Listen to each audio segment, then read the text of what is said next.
The magic നോവലിലേക്ക് സ്വാഗതം. സ്നേഹദൂരത്തൊരു കാത്തിരിപ്പ് part 10. എന്താ സാർ ഇത്? രേവതി ടീച്ചർ മുമ്പോട്ട് ഇറങ്ങി നിന്നു. ആരാണ് ഇങ്ങനെ പറഞ്ഞത്? കുട്ടികളുടെ വീട്ടിൽ നിന്ന് പരാതി കിട്ടിയിട്ടുണ്ട്. അവർ തടഞ്ഞിട്ട് നിങ്ങൾ വെട്ടുകത്തി കാട്ടി ഭീഷണിപ്പെടുത്തി കുട്ടികളെ തട്ടിക്കൊണ്ടു പോകുന്നതാണെന്ന്. ജീവനിൽ ഭയന്നു മാറി നിന്നിട്ട് ഇപ്പോൾ പോലീസ് സ്റ്റേഷനിൽ പരാതി തന്നിരിക്കുകയാണ്. കോൺസ്റ്റബിൾ രവീന്ദ്രൻ പറഞ്ഞു. കള്ളമാണ് സാർ, പച്ചക്കള്ളം. നന്ദ പറഞ്ഞു. അതൊക്കെ SI സാറിനോട് പറഞ്ഞാ മതി. അദ്ദേഹം സ്റ്റേഷനിലുണ്ട്. കയറിക്കോ. അഖിലും അക്കുവും ദീനമായി നന്ദയെ നോക്കി. നന്ദ അവരെയും കൊണ്ട് ജീപ്പിനുള്ളിലേക്ക് കയറി. രേവതി ടീച്ചറും കയറാനായി ചെന്നു. നിങ്ങളിതെങ്ങോട്ടാ? നിങ്ങളെ കസ്റ്റഡിയിൽ എടുത്തിട്ടില്ലല്ലോ. സക്രിയ തടഞ്ഞു. രേവതി ടീച്ചർ പിന്മാറി. കുട്ടികളെയും നന്ദയും കൊണ്ട് ജീപ്പ് നീങ്ങി. രേവതി ടീച്ചറിന് ആകെ പരിഭ്രമമായി. ലതേ, കുട്ടൻ കമ്പ്യൂട്ടർ സെന്ററിൽ ഉണ്ടോ ഈ സമയത്ത്? രേവതി ടീച്ചർ ലതയോട് ചോദിച്ചു. എനിക്കറിയാൻ മേലേ, ലത പറഞ്ഞു. രേവതി ടീച്ചറിന് ആകെ വേവലാതിയായി. അവർ മുറ്റത്തേക്കിറങ്ങി നേരെ വഴിയിലേക്ക് ചെന്ന് ഓട്ടോറിക്ഷ പിടിച്ച് പോലീസ് സ്റ്റേഷനിലേക്ക് നീങ്ങി. അപ്പോൾ ജീപ്പ് പോലീസ് സ്റ്റേഷന്റെ മുൻപിലെത്തിയിരുന്നു. നന്ദയും കുട്ടികളും പിന്നിൽ നിന്നിറങ്ങി. നടക്ക്. കോൺസ്റ്റബിൾമാർ ഇരുവരെയും അവരെ മുന്നോട്ട് നയിച്ചു. ഓഫീസ് വിട്ട് അതുവഴി പോവുകയായിരുന്ന ഉണ്ണികൃഷ്ണൻ ബൈക്ക് പെട്ടെന്ന് നിർത്തി. അമ്പരപ്പോടെ അയാൾ നോക്കി. നന്ദ പോലീസ് അകമ്പടിയോടെ സ്റ്റേഷനിലേക്ക് കയറുന്നു. കൂടെ കുട്ടികളുമുണ്ട്. എന്താണിത്? ഉണ്ണികൃഷ്ണൻ വണ്ടി സ്റ്റാൻഡിൽ വെച്ച് മെല്ലെ ഇറങ്ങി. തന്റെ മുന്നിലെത്തിയ നന്ദയും കുട്ടികളെയും ഇൻസ്പെക്ടർ സദാനന്ദൻ ശ്രദ്ധയോടെ വീക്ഷിച്ചു. സ്റ്റേഷനുള്ളിൽ രഘുവും ജയശ്രീ ഉണ്ടായിരുന്നു. അവരെ അവിടെ നിർത്തിയിട്ടാണ് രവീന്ദ്രനും സക്കറിയയും കൂടി അറക്കലേക്ക് പോയത്. നിങ്ങളാണോ നന്ദ? SI സദാനന്ദൻ ചോദിച്ചു. അതെ, നന്ദ പറഞ്ഞു. ഈ കുട്ടികളെയാണോ നിങ്ങൾ തട്ടിക്കൊണ്ടുപോയത്? തട്ടിക്കൊണ്ടുപോയതല്ല സാർ, നന്ദ പറഞ്ഞു. അവരെന്റെ മക്കളാണ്. ഞാൻ പോന്നപ്പോൾ കൂടെ കൊണ്ടുപോന്നു. പിന്നെ നിങ്ങൾ വെട്ടുകത്തി കാട്ടി ഭീഷണിപ്പെടുത്തിയതെന്തിന്? അത് നന്ദി ഒന്ന് അറച്ചു. സത്യ സാറേ, ഇപ്പോൾ സാറിന് ബോധ്യായില്ലേ? ഇവള് ഇതല്ല ഇതിനപ്പുറവും അടിക്കത്തില്ല സാറേ. ജയശ്രീ ഇടയിൽ കടന്നു പറഞ്ഞു. സർവനാശം പിടിച്ച നേരത്താ ഇവളെ എന്റെ ആങ്ങളെ കെട്ടിക്കൊണ്ടു വന്നതെന്ന് പറഞ്ഞാ മതിയല്ലോ. നിങ്ങൾ മിണ്ടാതിരിക്കെ, SI ഗൗരവപ്പെട്ടു. ജയശ്രീ ഒതുങ്ങി നിന്നു. നിങ്ങൾ ഈ കുട്ടികളുടെ സ്വന്തം അമ്മയല്ലല്ലോ. നന്ദയുടെ നേർക്ക് തിരിഞ്ഞ് SI ചോദിച്ചു. അതെ സർ, നന്ദ പറഞ്ഞു. നിങ്ങൾ പ്രസവിച്ചതാണോ ഈ കുട്ടികളെ? നന്ദയുടെ മുഖം കുനിഞ്ഞുപോയി. അല്ലെന്നോ ആണെന്നോ പറയാൻ നന്ദയ്ക്ക് നാവ് ഉയർന്നില്ല. അഖിലും അക്കുവും നന്ദയെ നോക്കി. പുറത്തുനിന്ന് എല്ലാം കേൾക്കുകയായിരുന്നു ഉണ്ണികൃഷ്ണനും രേവതി ടീച്ചറും. രേവതി ടീച്ചറിൽ നിന്ന് നടന്നത് എന്താണെന്ന് മനസ്സിലാക്കിയ ഉണ്ണികൃഷ്ണന് നന്ദയുടെ ആ പരാജയഭാവം തീരെ സഹിക്കാൻ പറ്റിയില്ല. അയാൾ ഉള്ളിലേക്ക് കയറി ചെന്നു. സർ, ഉണ്ണികൃഷ്ണൻ വിളിച്ചു. പ്രസവിച്ചില്ല എന്ന് കരുതി ഒരു സ്ത്രീക്ക് കുട്ടികളെ സ്വന്തം മക്കളായി സ്നേഹിക്കാനും വളർത്താനും പാടില്ലെന്നുണ്ടോ? നന്ദ ആ ശബ്ദം കേട്ട് ഒരു ഉൾക്കിടിലത്തോടെയാണ് തിരിഞ്ഞു നോക്കിയത്. പൊട്ടി വീണതുപോലെ ഉണ്ണികൃഷ്ണൻ. ഉണ്ണിയേട്ടൻ എങ്ങനെ ഇവിടെ? ആര് പറഞ്ഞു താൻ ഇവിടെ ഉണ്ടെന്ന്? ഒരു നിമിഷത്തേക്ക് നന്ദയുടെയും ഉണ്ണികൃഷ്ണന്റെയും കണ്ണുകൾ തമ്മിൽ കോർത്തു നിന്നു. നിങ്ങൾ? പെട്ടെന്ന് ഓർമ്മ വന്നതുപോലെ SI സദാനന്ദൻ നേരിയ സംശയത്തിൽ ഉണ്ണികൃഷ്ണന് നേരെ വിരൽ ചൂണ്ടി. അത് തന്നെ സർ, മരിച്ചുപോയ മുകുന്ദന്റെ മകൻ ഉണ്ണികൃഷ്ണൻ. നിങ്ങൾ ഇപ്പോൾ ഇവിടെ? അന്ന് പരാതി തന്ന ഹരിയുടെ വൈഫും കുട്ടികളുമാണ് സാർ ഇവർ. SI തെല്ലമ്പരപ്പിലൊന്ന് നോക്കി. ഈ നന്ദയാണ് ഞാൻ അന്ന് വധിക്കാൻ ശ്രമിച്ചതെന്ന് പെറ്റീഷൻ തന്നത്. അത് ശരി, അപ്പോൾ നിങ്ങൾ ഈ സ്ത്രീയുടെ? സാർ ഊഹിച്ചത് തന്നെ. ആദ്യ ഭർത്താവ്. ജയശ്രീയും രഘുവും അന്താളിപ്പോടെ ഉണ്ണികൃഷ്ണനെ നോക്കി. ഇത് കൊള്ളാമല്ലോ കഥ. ഹരി മരിച്ച പിറ്റേന്ന് പത്രത്തിൽ കണ്ടാണ് അറിഞ്ഞത്. ബോഡി കാണാൻ കഴിഞ്ഞില്ല, SI പറഞ്ഞു. അയാളാണ് എന്റെ വീടിന്റെ കോൺട്രാക്ടർ. 3-4 വർഷം മുമ്പാണ്. അന്ന് പരാതിയുമായി വന്നപ്പോൾ ഹരി പറഞ്ഞ ഒരു വാചകം SI ഇപ്പോൾ ഓർക്കുന്നു. നന്ദ എന്നെയും എന്റെ മക്കളെയും ജീവൻ തുല്യം സ്നേഹിക്കുന്നു സാർ. ഞങ്ങൾ തിരിച്ചങ്ങോട്ടും. ഞങ്ങളുടെ സ്നേഹത്തെ തകർക്കാൻ ഒരുത്തരെയും ഞാൻ അനുവദിക്കില്ല, അവൻ എത്ര വലിയവനായാലും. SI ജയശ്രീയെ രഘുവിനെയും ഒന്ന് നോക്കി. സർ, നന്ദയ്ക്ക് വേണ്ടി ഉണ്ണികൃഷ്ണൻ സംസാരിച്ചു. ഹരിയും നന്ദയും തമ്മിലുള്ള വിവാഹം നടന്നത് തന്നെ ഈ കുഞ്ഞുങ്ങൾക്ക് വേണ്ടിയാ. അവർക്ക് നന്ദയെ ജീവനാണ് സർ. നന്ദ അമ്പരന്ന് ഉണ്ണികൃഷ്ണനെ നോക്കി. SI സദാനന്ദന് അത് ഉണ്ണികൃഷ്ണൻ പറയാതെ തന്നെ മനസ്സിലായി. കാരണം നന്ദയെ ഇറുകെ പിടിച്ച് നിൽക്കുന്ന അവർ ഇടയ്ക്കിടെ ജയശ്രീയും രഘുവിനെയും നോക്കുന്നത് തന്നെ ഭയന്നിട്ടാണ്. SI കുട്ടികളെ അരികിലേക്ക് വിളിച്ചു. ഇരുവർക്കും ഭയമായി. അത് കണ്ടപ്പോൾ അവരോടൊപ്പം നന്ദയും നീങ്ങി നിന്നു. എന്താ പേര്? എസ് ഐ ചോദിച്ചു. അഖിൽ. മോളോ? അക്കു. ഈ അമ്മ നിങ്ങളെ തട്ടിക്കൊണ്ടു പോന്നതാണോ? അല്ല. മറുപടി കോറസ് ആയിരുന്നു. നിങ്ങളുടെ ആന്റിയും വല്യച്ഛനും വന്നത് നിങ്ങളെ കൊണ്ടുപോകാനാണ്. ഞാൻ പോവില്ല. അക്കു നന്ദയെ കെട്ടിപ്പിടിച്ചു. ഞാനും പോവില്ല. അഖിലും നന്ദയെ കെട്ടിപ്പിടിച്ചു. ഞങ്ങൾക്ക് അമ്മ മതി, ആന്റിയും വല്യച്ഛനും വേണ്ട. അതെന്താ? അവര് നിങ്ങളെ ഉപദ്രവിക്കുമോ? ഞങ്ങളുടെ അച്ഛന്റെ കാശൊക്കെ അവര് മേടിച്ചതാ, അഖിൽ പതുക്കെ പറഞ്ഞു. അതുകൊണ്ട് ഞാൻ പോകില്ല, എനിക്കിഷ്ടമല്ല. എസ് ഐ രഘുവിനെ നോക്കി. എന്താണ് ഈ കുട്ടികൾ പറയുന്നത്? ഞാൻ പറയാം സാർ. ഉണ്ണികൃഷ്ണൻ ഇടയിൽ കടന്നു. ഹരി മരിച്ചതോടെ ഇവര് രണ്ടാളും കൂടി ആ വീട് കയ്യേറി. വീട് വിറ്റു. അവരുടെ ഓഹരി കൂടാതെ ഈ കുട്ടികൾക്ക് അവകാശപ്പെട്ട ഹരിയുടെ വീതം കൂടി ഇവർ വക്രിച്ചെടുത്തു സാർ. വക്രിച്ചെടുത്തോ? അതെ. നന്ദയ്ക്ക് കുട്ടികളെ പിരിഞ്ഞ് ജീവിക്കാനാവില്ലായിരുന്നു. കുട്ടികളെ വിട്ടുതരണമെങ്കിൽ ഹരിയുടെ അവകാശപ്പണം വേണ്ട എന്ന് വയ്ക്കണം. അങ്ങനെ ആ പണം കൈക്കലാക്കിയിട്ടാണ് ആണ് സാർ ഇവർ കുട്ടികളെ വിട്ടുകൊടുത്തത്. പിന്നെ ഇപ്പോൾ കുട്ടികളെ വേണമെന്ന് പറയുന്ന എന്തിന്? എസ് ഐ ചോദിച്ചു. അതറിയില്ല സാർ. എന്താ കാര്യം? ജയശ്രീക്ക് നേരെ എസ് ഐ തിരിഞ്ഞു. ഒന്നുമില്ല സാർ, സത്യമായി ഒന്നുമില്ല. ഞങ്ങളുടെ ചോരയല്ലേ സാർ, ഞങ്ങൾ തന്നെ വളർത്താമെന്ന് വെച്ചു. അതല്ല സാർ, നന്ദ പറഞ്ഞു. എന്തോ വക്രബുദ്ധിയുണ്ട്. അതുകൊണ്ട് തന്നെയാണ് എന്റെ കുഞ്ഞുങ്ങളെ തിരികെ ചോദിക്കുന്നത്. എസ് ഐ ജയശ്രീ ഒന്ന് നോക്കി. ജയശ്രീ വിളറി. ഇവരെ വരട്ടിയാൽ കാര്യം തെളിയുമെന്ന് എസ് ഐക്ക് തോന്നി. സക്കറിയ, എസ് ഐ വിളിച്ചു. സക്കറിയ വന്നു. ദാ അവരെ ആ ലോക്കപ്പിലോട്ടൊന്ന് കേറ്റിക്കേ. ശരിയായൊന്ന് ചോദ്യം ചെയ്യട്ടെ. അവർ സത്യം പറയുമെന്ന് അറിയാലോ, എസ് ഐ പറഞ്ഞു. അയ്യോ എന്റെ അമ്മേ, ജയശ്രീ നിലവിളിച്ചു പോയി. എന്നെ ലോക്കപ്പിൽ കയറ്റണ്ടായേ, ഞാൻ എല്ലാം പറയാമേ. എന്നാൽ പറയടി. സക്കറിയ ജയശ്രീക്ക് മുമ്പിൽ നിന്ന് ബൂട്ട്സ് ഇട്ട കാൽ നിലത്താഞ്ഞു ചവിട്ടി. കാശ് കൊടുക്കാണ്ടിരിക്കാൻ വേണ്ടിട്ടാ സാറേ. കാശോ? എന്ത് കാശ്? അതല്ലേ വേണ്ടാന്ന് വെച്ചവർ പോന്നത്. പിന്നെ എന്താ വീണ്ടും പ്രശ്നം? അതല്ല സാറേ, ജയശ്രീ പറഞ്ഞു. പിന്നെ LIC ബെനിഫിറ്റ്, പിന്നെ ആക്സിഡന്റിൽ മരിച്ചത് കൊണ്ട് കിട്ടുന്ന നഷ്ടപരിഹാരം. ആർത്തി കൊണ്ട് ജയശ്രീയുടെ കണ്ണുകൾ മുഴുത്തു. എല്ലാം എടുത്തോട്ടെ, എനിക്ക് കുഞ്ഞുങ്ങൾ മാത്രം മതി, എനിക്ക് പണം വേണ്ട. അങ്ങനെ പറഞ്ഞാൽ ശരിയാകുമോ? ഹരിയെ നഷ്ടമായി, അതിലപ്പുറം ഇനി എന്താ സാർ നഷ്ടപ്പെടാനുള്ളത്? നിങ്ങൾക്ക് പണം വേണ്ടായിരിക്കും, എസ് ഐ പറഞ്ഞു. പക്ഷേ ഇവരിപ്പോൾ കുഞ്ഞുങ്ങളാണ്. അവര് വലുതാകുമ്പോൾ ഈ പണമൊക്കെ എവിടെന്ന് ചോദിച്ചാലോ? അവർക്ക് ജീവിക്കാൻ എന്റെ ശമ്പളം ഉണ്ട് സാർ. പക്ഷേ അവരുടെ അച്ഛന് കിട്ടുന്നത് എന്തു തന്നെയായാലും അവർക്ക് അവകാശപ്പെട്ടത് തന്നെയാണ്. അത് അവർക്ക് നിഷേധിക്കാൻ നിങ്ങൾക്ക് അവകാശമില്ല. നിങ്ങൾക്ക് ആവശ്യമില്ലാത്ത പക്ഷം നിങ്ങൾ ഉപയോഗിക്കാതിരുന്നാ പോരെ. പുറത്തു നിന്നിരുന്ന രേവതി ടീച്ചറിനും തോന്നിയത് അതാണ് ശരിയെന്നാണ്. കുട്ടികളുടെ അവകാശങ്ങളും കിട്ടുന്ന പണവും വേണ്ടെന്ന് വെക്കാൻ നന്ദയ്ക്ക് അവകാശമില്ല. അതിലെ ശരി ഓർത്തിട്ടാവാം നന്ദ മൗനം പാലിച്ചു. എസ് ഐ ജയശ്രീയെ വീണ്ടും നോക്കി. ജയശ്രീക്ക് ഭയം ഇരട്ടിച്ചു. ഇവരോട് വാങ്ങിയ പണം എവിടെ? എസ് ഐ ചോദിച്ചു. അതൊക്കെ ചേട്ടന്റെ കയ്യിലാ സാറേ, എന്റെ കയ്യിലൊന്നുമില്ല. ജയശ്രീ കൈയൊഴിച്ചു. ഇവരുടെ പണം എവിടാടോ?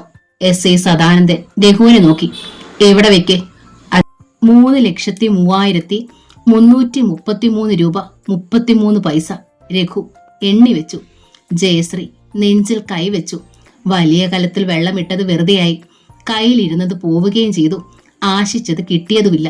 നന്ദ ഈ പണം എടുത്തോളൂ, എസ് ഐ പറഞ്ഞു. വേണ്ട സാർ, ആ പണം ഈ കുഞ്ഞുങ്ങളുടെ അവകാശപ്പണമല്ല സാർ, വിലയാണ്.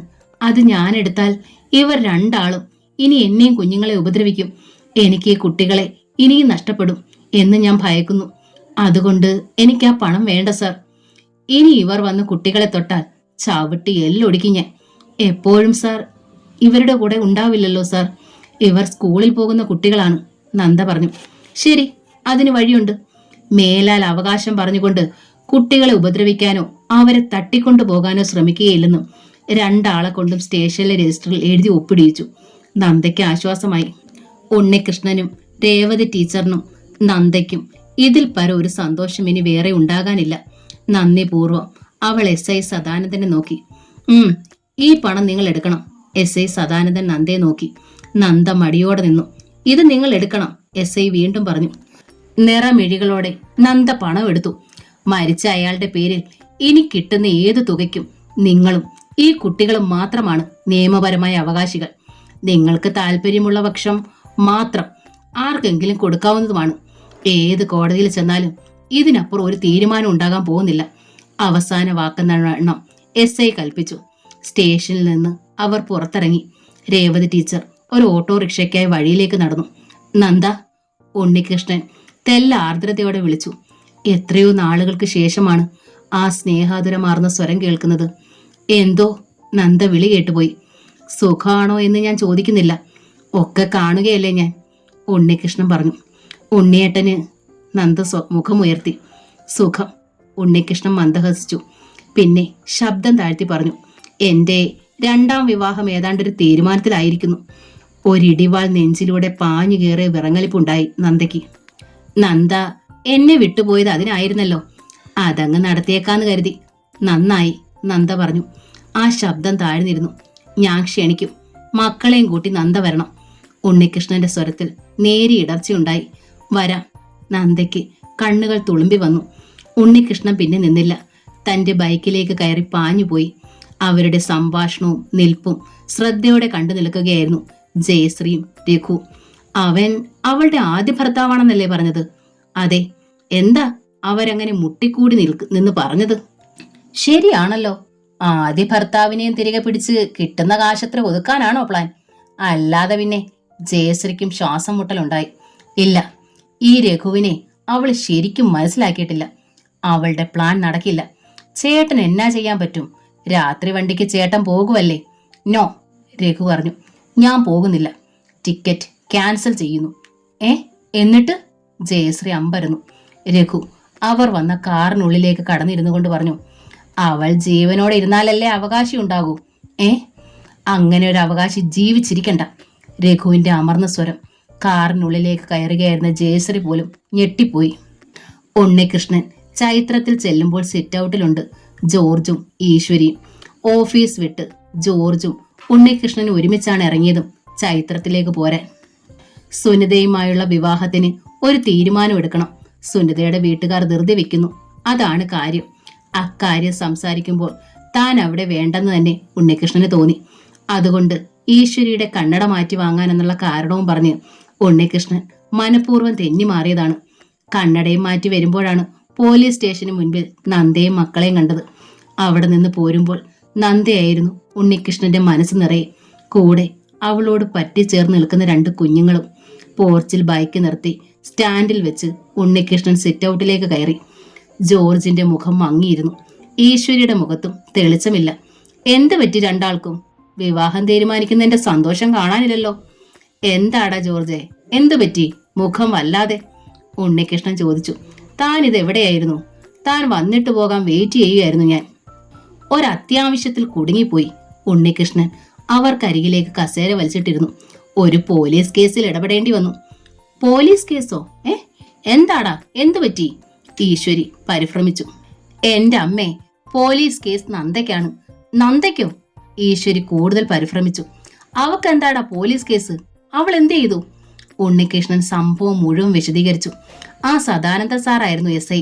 അയാൾ അല്പം കാര്യ വിവരവും അലിവുമുള്ള കൂട്ടത്തിലല്ലേ. നന്ദയ്ക്ക് കുട്ടികളെ വിട്ടുകിട്ടി, കുട്ടികളുടെ അവകാശങ്ങളും. നന്നായി. ജോർജ് രണ്ടാളുടെ സംഭാഷണങ്ങളും മുഖഭാവവും ശ്രദ്ധിക്കുന്നുണ്ടായിരുന്നു. താൻ ഇവിടെ ഇരിക്കുന്നു എന്നുപോലും ചിന്തിക്കുന്നില്ല. നന്ദയാണ് അവരുടെ രണ്ടാളിന്റെ മുൻപിലും മനസ്സിലും. ജോർജ് എഴുന്നേറ്റു. ഉണ്ണികൃഷ്ണന്റെ ശ്രദ്ധ തിരിഞ്ഞു. ആ, താൻ പോവുകയാണോ? കാര്യങ്ങൾ എന്തായി? ഡേറ്റ് ഫിക്സ് ചെയ്തോ? ഉണ്ണികൃഷ്ണൻ ചോദിച്ചു. ദാ അങ്ങോട്ട് ചോദിക്ക്. ജോർജ് ഈശ്വരിയെ ചൂണ്ടിക്കാട്ടി. ഉണ്ണികൃഷ്ണൻ അമ്മയെ നോക്കി. അത് പിന്നെ ഇത്ര ധൃതി വെച്ച് നമ്മൾ ദിവസം കുറിക്കേണ്ടെന്ന് പറയുകയായിരുന്നു ഞാൻ. ഈശ്വരി പരുങ്ങലോടെ പറഞ്ഞു. എന്താ അമ്മേ, ഇനി വൈകിക്കേണ്ടെന്ന് അമ്മയല്ലേ പറഞ്ഞത്? ആ, അത് 2 ആഴ്ച മുൻപല്ലേടാ. അതെ, പിന്നെന്താ ഇപ്പോൾ മാറ്റമെന്നാണ് ഞാൻ ചോദിച്ചത്.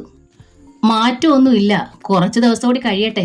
അല്ലമ്മേ, ആ വീട്ടുകാർ ധൃതി വെക്കുകയാണെന്നല്ലേ ജോർജ് പറഞ്ഞത്? വേറെ ഏതോ പ്രപ്പോസൽ അവർക്ക് വന്നിട്ടുണ്ടത്രേ.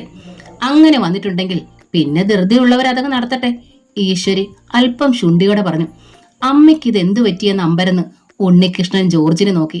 അയാൾ തങ്ങളെ നോക്കുന്നതേയില്ല, മറ്റെവിടെയോ ആണ് ശ്രദ്ധ എന്ന മട്ടിലിരിക്കുന്നു. നിങ്ങൾ 2 ആളും കൂടി എന്തോ ഒളിക്കുന്നുണ്ട്, ഉണ്ണികൃഷ്ണൻ പറഞ്ഞു. അത് പറ്റില്ല, എനിക്ക് കാര്യം അറിയണം. എന്താ, അവരാലോചനയിൽ നിന്ന് പിന്മാറിയോ? ഇല്ലടാ, ഈശ്വരി പറഞ്ഞു. പിന്നെ ഒരു തീരുമാനം എടുക്കുന്നതിന് മുമ്പ് എനിക്ക് ഒരാളോടി ചോദിക്കാനുണ്ട്. ശിവൻകുട്ടി അമ്മാവനോടായിരിക്കും. അച്ഛൻ മരിച്ചെന്ന് പിണങ്ങിപ്പോയതാണ്. പിന്നെ ഇങ്ങോട്ട് വന്നിട്ടേ ഇല്ല. എന്നിട്ടാണ് അമ്മയുടെ ഈ സഹോദര സ്നേഹം. ഉണ്ണികൃഷ്ണൻ ഈർഷ്യപ്പെട്ടു. നന്ദയെ കർമ്മം ചെയ്യാൻ അനുവദിച്ച പ്രശ്നവുമായി ബന്ധപ്പെട്ട് ഈർഷ്യയോടെ പോയതാണ് അയാൾ അന്ന്. ശിവൻകുട്ടിയോടല്ലടാ, ഈശ്വരി പറഞ്ഞു. നന്ദയോടാ എനിക്ക് ചോദിക്കാനുള്ളത്. ഉണ്ണികൃഷ്ണൻ മൊത്തത്തിലൊന്ന് കൊതി കുത്തിപ്പോയി. എന്താണ് അമ്മ പറഞ്ഞത്? ഉണ്ണികൃഷ്ണൻ അമ്മയുടെ കയ്യിൽ കയറി പിടിച്ചു. നന്ദയോട് ചോദിക്കാനോ? എന്തിന്? ചോദിക്കണം.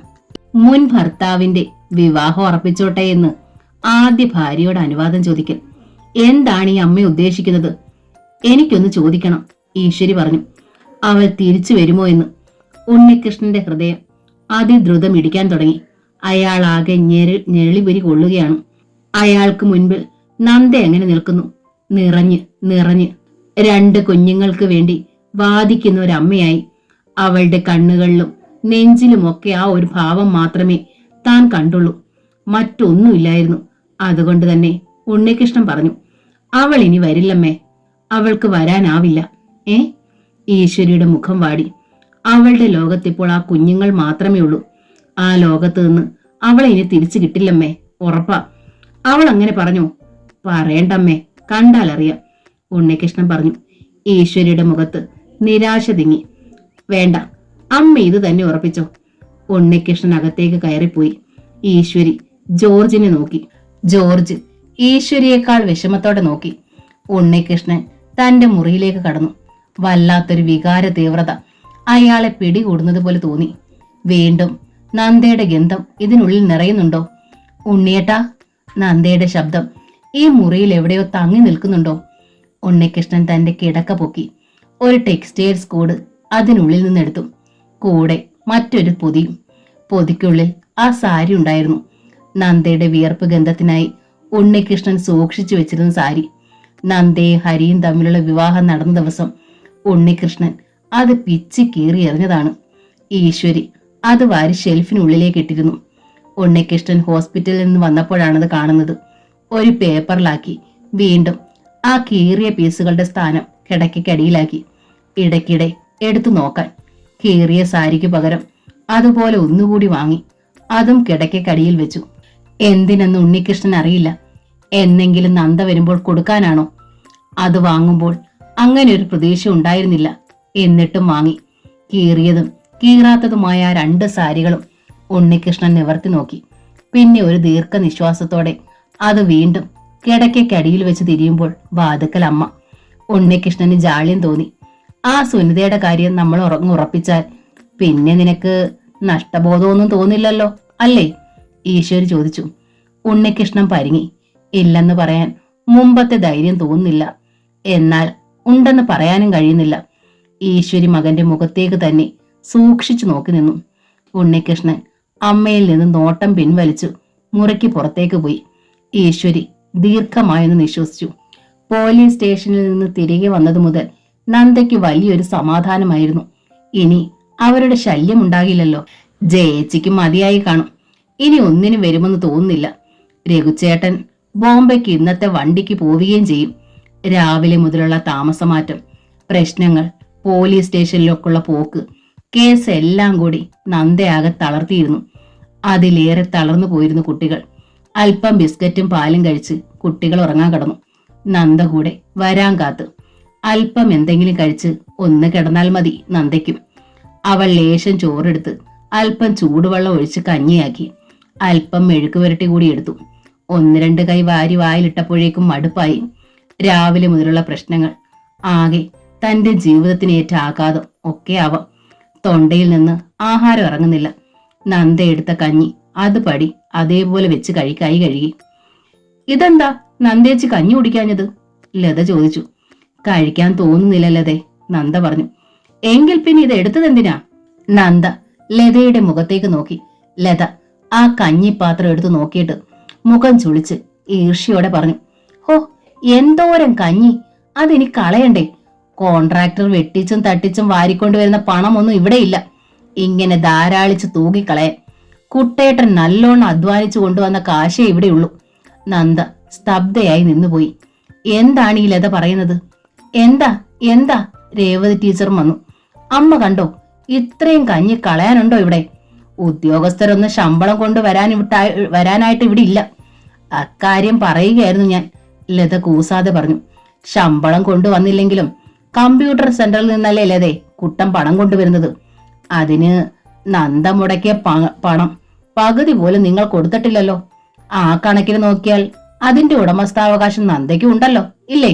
ലത കയ്യിലിരുന്ന പാത്രം തറയിലേക്ക് വലിച്ചെറിഞ്ഞു. എന്നിട്ട് നെഞ്ചിൽ രണ്ടിടി. അല്ലേലും അമ്മ ഇങ്ങനെ നന്ദേച്ചി വന്നാൽ പിന്നെ എന്നെ ചവിട്ടി താഴ്ത്താനേ അമ്മ നോക്കൂ. ഞാൻ എന്തു പറയുന്നതെന്ന് കുറ്റം. ഇങ്ങനെ ഒരു നശിച്ച വീടും ജീവിതവും. എന്തൊരു മഹാപാപം ചെയ്ത ജന്മമാണോ എന്റേത്? അവൾ ഉറക്കെ കരഞ്ഞു. എന്താണിത്? എന്താ എന്താ? നെഞ്ചിലിടിച്ച ഇടിയും നിലവിളിയും കേട്ടുകൊണ്ടാണ് അശോകന്റെ വരവ്. അയാൾ ചത്തപ്പോഴേ ഞാൻ കരുതിയതാ ഈ നാശം എനിക്ക് തന്നെ കുരിശാകുമെന്ന്. അതുപോലെ തന്നെ. എന്തോന്ന് നീ കാര്യം പറലതേ? കാര്യം ഇതൊക്കെ തന്നെ. നിൽക്കുന്ന തറ പൊട്ടിപ്പോകും വിധം ലത ചവിട്ടി. എനിക്കിവിടെ മിണ്ടാൻ വയ്യ. ഈ വീടിന് എനിക്ക് അവകാശമില്ല. കമ്പ്യൂട്ടർ സെന്ററിന് പോലും ഇപ്പോൾ വേറെ അവകാശികളായി. ഒരവകാശവും ഇല്ലാതെ ഞാൻ എന്തിനാ ഇവിടെ ഇങ്ങനെ കിടക്കുന്നത്? ഞാൻ വലിഞ്ഞു കയറിങ്ങ് വന്നവളല്ലേ. ഞാൻ അങ്ങ് പോയേക്കാം. അപ്പോൾ എല്ലാവർക്കും തൃപ്തിയാകുമല്ലോ. ലത അതേ ശക്തിയിൽ തന്നെ ചവിട്ടി പൊട്ടിച്ച് കടന്നുപോയി സ്വന്തം മുറിയിലേക്ക്. കാര്യങ്ങളൊന്നും പറഞ്ഞില്ല ലത. എന്നാൽ എന്തോ വലിയ കാര്യം സംഭവിച്ച മട്ടിൽ എന്തൊക്കെയോ പറഞ്ഞു. അശോകന്റെ മുഖം വീർത്തു. സത്യം എന്താണെന്ന് അന്വേഷിക്കാനുള്ള ക്ഷമ കാണിക്കാതെ തന്നെ അവൻ പൊട്ടിത്തെറിച്ചു. ദേ നന്ദേച്ചി, ഒരു കാര്യം ഞാൻ പറഞ്ഞേക്കാം. നന്ദേച്ചി ഭർത്താവ് മരിച്ച് അവിടെ നിന്ന് ഇറങ്ങി പോന്നിരിക്കുന്നതാണ്. സമ്മതിച്ചു. കുറെ നാൾ ഇവിടെ നിന്നപ്പോൾ ഞങ്ങൾ നരകയാതന അനുഭവിച്ചതാണ്.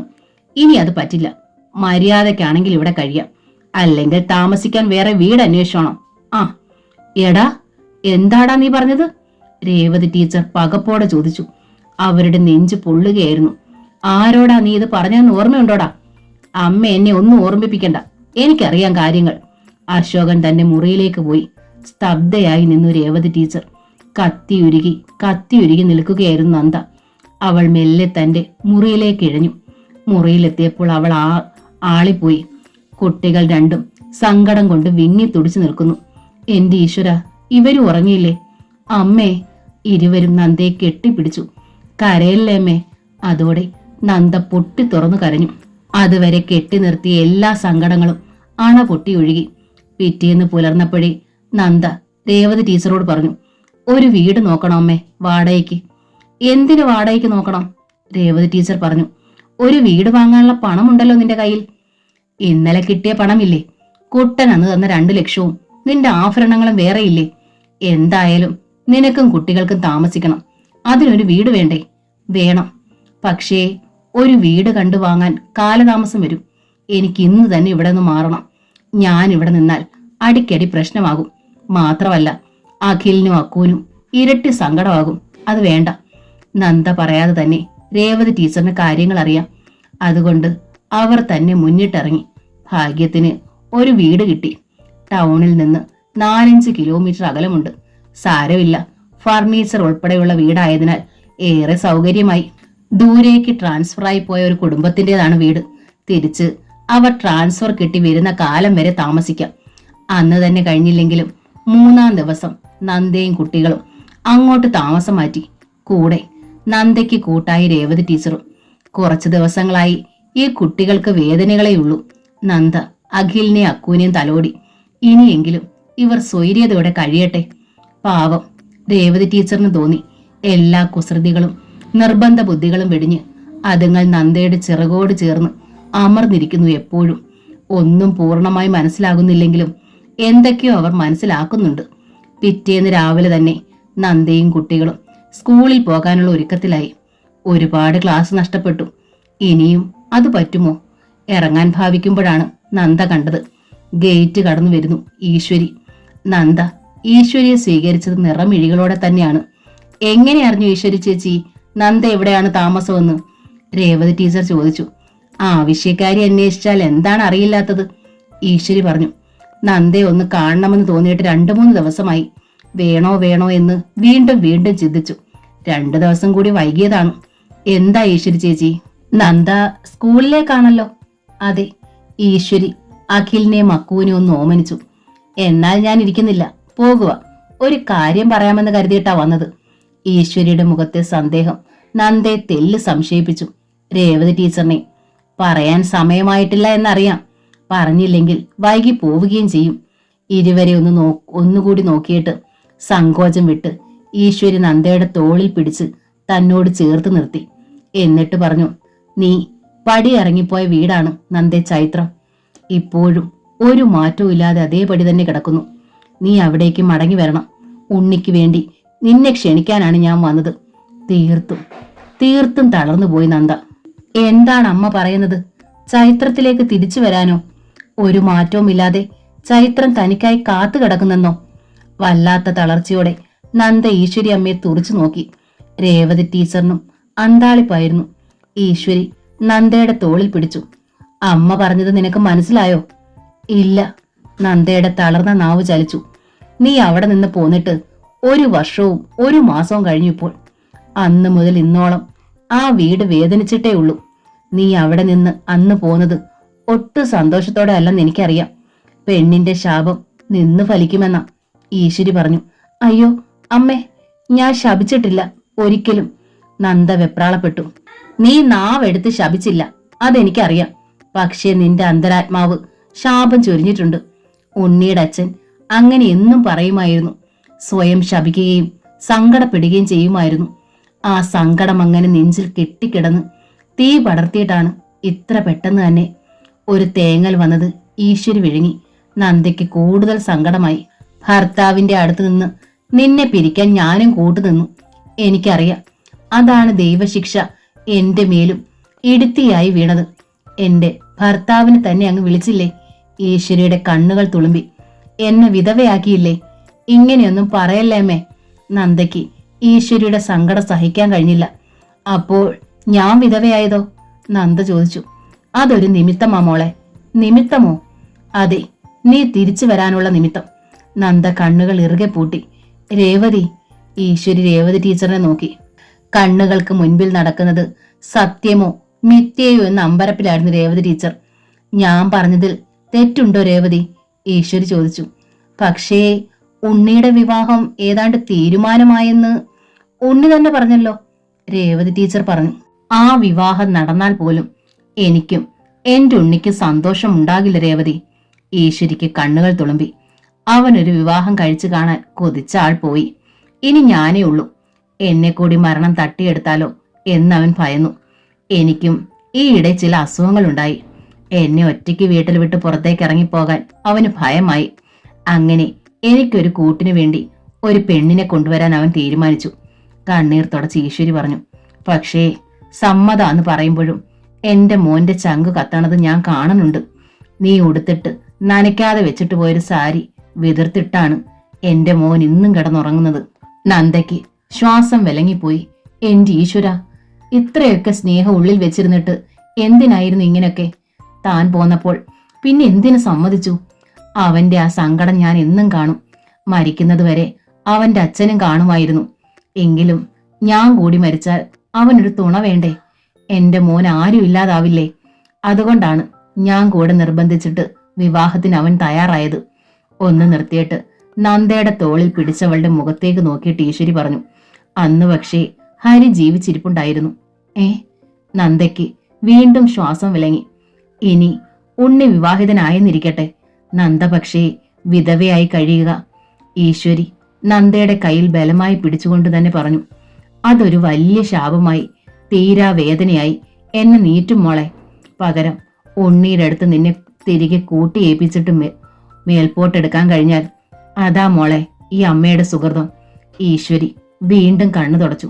എന്നിട്ട് ചോദിച്ചു, എന്റെ മോൾ അമ്മ പറയുന്ന അനുസരിക്കില്ലേ? നന്ദയ്ക്ക് കണ്ണുകൾ തുളുമ്പി. പക്ഷേ മറുപടി പറഞ്ഞില്ല. അഖിലിനെ അക്കൂനെ കയ്യിൽ പിടിച്ചുകൊണ്ട് വേഗം പുറത്തേക്കിറങ്ങി. ഒരുപാട് വൈകിയിരിക്കുന്നു. ബെല്ലടിച്ചിട്ടുണ്ടാകും ഇപ്പോൾ. നന്ദയുടെ സ്കൂട്ടർ ഗേറ്റ് കടന്ന് പാഞ്ഞുപോയി. കുട്ടികളെ വിട്ടിട്ട് അവൾ സ്കൂളിലെത്തുമ്പോൾ സെക്കൻഡ് ബെല്ലും അടിച്ചു കഴിഞ്ഞിരുന്നു.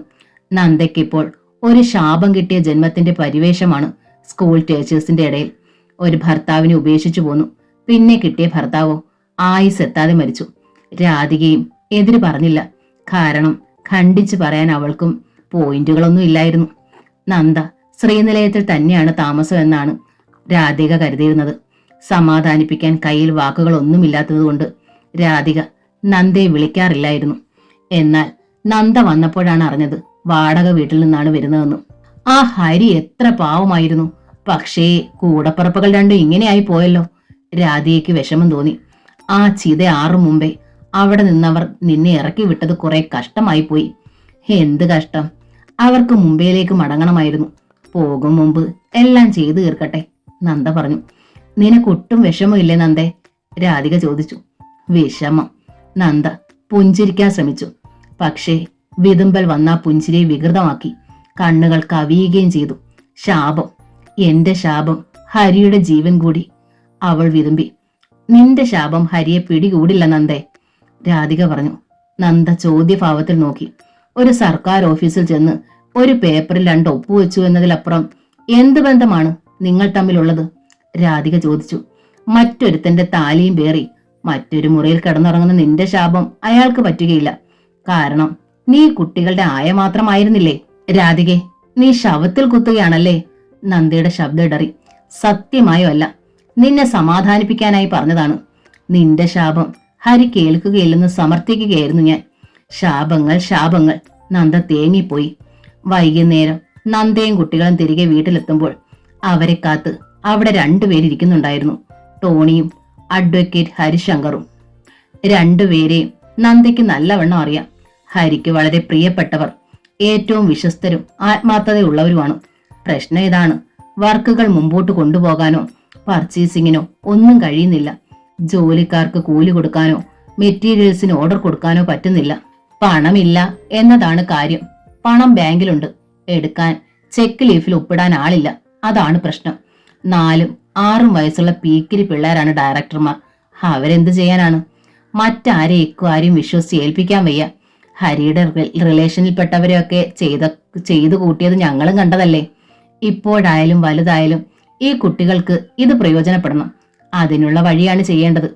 എന്താണ് പറയൂ സർ, നന്ദ പറഞ്ഞു. കുട്ടികൾക്ക് പ്രായപൂർത്തിയാകുന്നത് വരെ ഇതിന്റെ പവർ ഓഫ് അറ്റോണി നന്ദയുടെ പേർക്ക് എഴുതാവുന്നതാണ്, അഡ്വക്കേറ്റ് ശിവശങ്കരൻ പറഞ്ഞു. ടോണി വർക്ക് ചെയ്തോളും. കണക്കുകൾ ഞാനും നന്ദ ഒരുമിച്ച് ചെക്ക് ചെയ്യുന്നു. ടോണിയുടെയും കുറച്ച് പണിക്കാരുടെയും വയറ്റിപ്പഴുപ്പ് മുട്ടുകയില്ല. കുട്ടികൾ പ്രായമാകും വരെ ഇത് നിലനിൽക്കുകയും ചെയ്യുന്നു.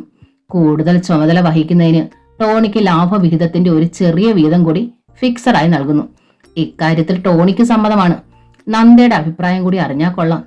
എനിക്ക് ഈ വക വർക്കുകൾ അറിയില്ലെന്നറിയാലോ, നന്ദ പറഞ്ഞു. അതറിയാം, പക്ഷേ നന്ദ പഠിക്കണം. അത് നന്ദയുടെ ചുമതലയാണ്. അല്ലെങ്കിൽ ഇത് കൈവിട്ടു പോകും, അഡ്വക്കേറ്റ് പറഞ്ഞു. മാത്രമല്ല, ഇത് കൈവിട്ട് കളഞ്ഞാൽ വലിയൊരു തുകയുടെ ബാധ്യതയുണ്ടാകും. അത് വലിയ തലവേദനയുമാകും. നന്ദ രേവതി ടീച്ചറിനോട് ആലോചിച്ചു. അവർ പറയുന്നത് ഒരു നല്ല വഴിയാണെന്ന് ടീച്ചറിന് തോന്നി. എങ്കിൽ അതിനുള്ള ഏർപ്പാടുകൾ ചെയ്തോളൂ, നന്ദ സമ്മതിച്ചു. ടോണിക്കും ശിവശങ്കറിന് സന്തോഷമായി. പോകുന്നതിന് മുമ്പ് അഡ്വക്കേറ്റ് ശിവശങ്കരൻ ഒരു പേപ്പർ നന്ദയ്ക്ക് മുമ്പിലേക്ക് നീക്കിവെച്ചു. ഇതെന്താണ്? MACTയിൽ നിന്ന് അഡ്വക്കേറ്റ് ജോയ് തോമസ് വന്നിരുന്നു. ആക്സിഡന്റിൽ മരിച്ചതിലുള്ള ക്ലെയിം ഫയൽ ചെയ്യുന്നതിന് വേണ്ടിയാണ്, അഡ്വക്കേറ്റ് പറഞ്ഞു. ആൾ പോയി കഴിഞ്ഞാൽ പിന്നെന്ത് നഷ്ടപരിഹാരമാണ് സാർ? എനിക്കും കുട്ടികൾക്കും ഇതൊന്നും വേണ്ട, നന്ദ പറഞ്ഞു. കിട്ടുന്നത് കളയേണ്ടെന്നാ എന്റെ അഭിപ്രായം, അഡ്വക്കേറ്റ് പറഞ്ഞു. ടോണിയുടെ അഭിപ്രായവും അതുതന്നെയാണ്. ഒന്ന് ആലോചിച്ചിട്ട് നന്ദെ അത് സമ്മതിച്ചു. 2 ദിവസം കൂടി കഴിഞ്ഞപ്പോൾ രേവതി ടീച്ചർ മായക്കരിയിലേക്ക് പോയി. അവൾ വയ്യായിക കൊണ്ട് കിടപ്പാണെന്ന് വേണു വിളിച്ചറിയിച്ചതുകൊണ്ടായിരുന്നു ആ പോക്ക്. ചേച്ചമ്മ കൂടെ ഉള്ളതുകൊണ്ട് നന്ദയ്ക്ക് അമ്മയുടെ അഭാവം അത്രയ്ക്ക് വിഷമമുണ്ടാക്കിയില്ല. രാത്രി കുട്ടികൾക്ക് ഹോംവർക്ക് പറഞ്ഞു കൊടുത്ത് അവർക്ക് ആഹാരവും കൊടുത്ത് നന്ദ തന്റെ മുറിയിൽ കിടത്തി ഉറക്കി. ആ മുറിയിൽ തന്നെ ഒരു ചെറിയ കട്ടിൽ പിടിച്ചിട്ട് ചേച്ചമ്മയും കിടന്നു. പുരുഷന്മാരില്ലാത്ത വീടല്ലേ, നല്ല അടച്ചുറപ്പുള്ള വീടാണ്. ചുറ്റുപാടും പരിസരവും സുരക്ഷിതമാണ്. പ്രശ്നങ്ങൾ ഒന്നുമില്ലാത്ത ഏരിയയും. ആ ഒരു ഉത്ബോധത്തോടെ സമാധാനമായിട്ടാണ് നന്ദയും കിടന്നത്. പക്ഷേ അവൾക്ക് ഉറക്കം വന്നതേയില്ല. കൺപോളകൾക്ക് മുമ്പിൽ ഓരോരോ ചിത്രങ്ങൾ, കൂടുതലും ഹരിയെക്കുറിച്ചുള്ളവയായിരുന്നു. ഒടുവിൽ മരിച്ചു കിടക്കുന്ന രംഗം. കണ്ണുകൾ തുളുമ്പിപ്പോയി. മിഴികൾ തുടച്ച് ഒന്ന് തിരിച്ചു കിടക്കാൻ ഒരുങ്ങുകയായിരുന്നു നന്ദ. അപ്പോഴാണ് കണ്ടത്, പുറത്തെ ലൈറ്റിന്റെ നേരിയ വെളിച്ചത്തിൽ പിന്നാമ്പുറത്തെ ജനാലയ്ക്കപ്പുറത്ത് ചലിക്കുന്ന 1-2 നിഴലുകൾ. നന്ദ തല ഉയർത്തി നോക്കി. സമയം ഇപ്പോൾ പാതിരാത്രി കഴിഞ്ഞിട്ടുണ്ടാവും. ഈ സമയത്ത് ഇതാരാണ്? പ്രശ്നങ്ങളൊന്നുമില്ലാത്ത ഏരിയയാണെന്ന് പറഞ്ഞിട്ട് കള്ളന്മാരുടെ ശല്യമോ? നന്ദ എഴുന്നേറ്റിരുന്നു. മുറിയിൽ 0 വാട്ട്സ് ബൾബുണ്ട്. അവൾ വേഗം അപ്പുറത്ത് കിടക്കുന്ന ചേച്ചമ്മയെ മെല്ലെ തൊട്ടു വിളിച്ചു. എന്താ മോളെ? ചേച്ചമ്മ വെപ്രാളപ്പെട്ട് എഴുന്നേറ്റിരുന്നു. എന്തു പറ്റി കുഞ്ഞേ? നന്ദ ജനാലയ്ക്കലേക്ക് വിരൽ ചൂണ്ടി. 2 നിഴലുകൾ. ആ നിഴലുകൾ പമ്മി പമ്മിയാണ് നീങ്ങുന്നതെന്ന് ചേച്ചമ്മയും കണ്ടു. മനസ്സറിയാതെ അവർ ഒറ്റ അലർച്ച. അയ്യോ, കള്ളൻ കള്ളൻ! ബഹളം കേട്ട് നിഴലുകൾ പായുന്നത് നന്ദ കണ്ടു. പാഞ്ഞു പോകുന്ന കാലടി ശബ്ദവും കേട്ടു. നന്ദ ലൈറ്റ് ഇട്ടു. പിന്നെ വാതിൽ തുറന്നു നോക്കി. ഗേറ്റ് തുറന്നിട്ടില്ല. ചാടിക്കടന്നാണ് അവർ വന്നതും പോയതും ഒക്കെ മനസ്സിലായി. ഇതൊരു അപകടം പിടിച്ച സ്ഥലമാണല്ലോ കുഞ്ഞെ. ചേച്ചമ്മ ഭീതിയോടെ പിറുപിറുത്തു. കഴുത്തിലും കാതിലും ഉള്ളതൊക്കെ പിടിച്ചു പറിക്കാൻ കഴുത്ത് കണ്ടിക്കുന്ന കാലമാ. നന്ദ മിണ്ടിയില്ല. കള്ളന്മാർ തന്നെയാണോ അവർ? അതായിരുന്നു അവളുടെ ചിന്ത. പുലർച്ചയിൽ നന്ദ തൊട്ടടുത്ത താമസക്കാരനെ വിളിച്ചു കാര്യം പറഞ്ഞു. ഞാൻ ഇവിടെ ഒറ്റയ്ക്കാണ്. 2 പിഞ്ചു കുഞ്ഞുങ്ങളാണ് കൂടെയുള്ളത്. എതിരിടാനും യുദ്ധം ചെയ്യാനും ഒന്നും വയ്യ ഞങ്ങൾക്ക്. ആകെ തളർന്നു പോയവരാണ്.